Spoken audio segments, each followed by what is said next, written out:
ফ্যাসিবাদের নায়ক শেখ হাসিনা পালিয়ে গেছে, তাদের যারা দোসর তারা অনেকে পালিয়ে গেছে, অনেকে লুকিয়ে আছে।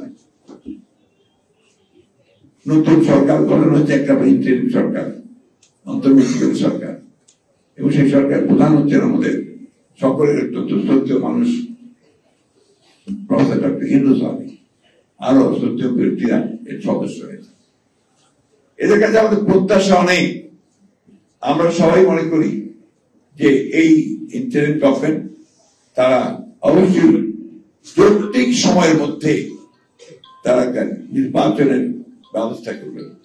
আমি নির্বাচন কথার উপরে খুব জোর দিতে চাই, এবং যে সংস্কারের প্রশ্ন এসছে সবসময় আসছে, সেই সংস্কারের ব্যাপারেও নির্বাচনটা অত্যন্ত গুরুত্বপূর্ণ। কারণ final authority is the people. সেটা কিভাবে আসবে? সেটা অবশ্যই একটা নির্বাচিত পার্লামেন্টের মধ্য দিয়ে তাদের মাধ্যমে সেটাকে আসতে হবে, এর কোন বিকল্প নেই। সুতরাং কয়েকজন ব্যক্তি একটা সংস্কার করে দেবেন এটা আমি বিশ্বাস করি না। আমি বিশ্বাস করি জনগণের অংশগ্রহণের মধ্যে দিয়ে তাদের মাধ্যমে কিন্তু সেই সংস্কার আসতে হবে। আমরা বিশ্বাস করি যে আমাদের এখন যারা ইন্টারিম গভর্নমেন্টে কাজ করছেন তারা সবাই অত্যন্ত আন্তরিক, তারা যোগ্য মানুষ, কিন্তু আমরা এটাকে আরো ভিজিবল দেখতে চাই, আরো দৃশ্যমান দেখতে চাই। আমরা দেখতে চাই যে প্রধান উপদেষ্টা তিনি অতি দ্রুত জনগণের সামনে তিনি কি করতে চান তা উপস্থাপন করবেন, একটা রোড ম্যাপ দিবেন কিভাবে তিনি অতি দ্রুত একটা নির্বাচনের ব্যবস্থা করবেন, কিভাবে তিনি প্রয়োজনীয় সংস্কারগুলো ঘটিয়ে তারা জনগণের একটা স্বস্তি দিয়ে তার সামনের দিকে এগোবেন এবং নির্বাচনের ব্যবস্থা করবেন।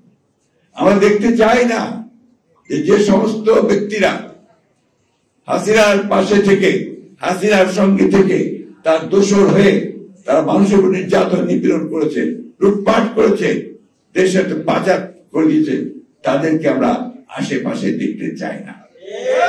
তাই পত্রিকায় যখন আমরা ছবি দেখি ওই সমস্ত লোকেরা আবার সংগঠিত হয়ে বিভিন্ন গুরুত্বপূর্ণ ব্যক্তিদের সঙ্গে দেখা করছেন, তখন আমরা একটু উদ্বিগ্ন হই, চিন্তিত হই। আমরা খুব চিন্তিত হই যে আজকে প্রায় 16-17 দিন হচ্ছে, এখন পর্যন্ত ওই সেক্রেটারিয়েটের যে সমস্ত সেক্রেটারিরা এই সরকারকে এতদিন ধরে চালিয়েছে, তাদের সমস্ত কুবুদ্ধিগুলো দিয়েছে, তারা এখনো ওই সরকারের সচিবের দায়িত্বগুলো পালন করছে। আমরা দেখতে চাই না। আমরা দেখতে চাই যে অবিলম্বে ওই ব্যুরোক্রেসিতে যারা প্রো পিপুল আছেন, যারা জনগণের সঙ্গে সম্পৃক্ত আছেন, আইন মেনেই সব মেনেই তাদেরকে আমরা পাশে দেখতে চাই।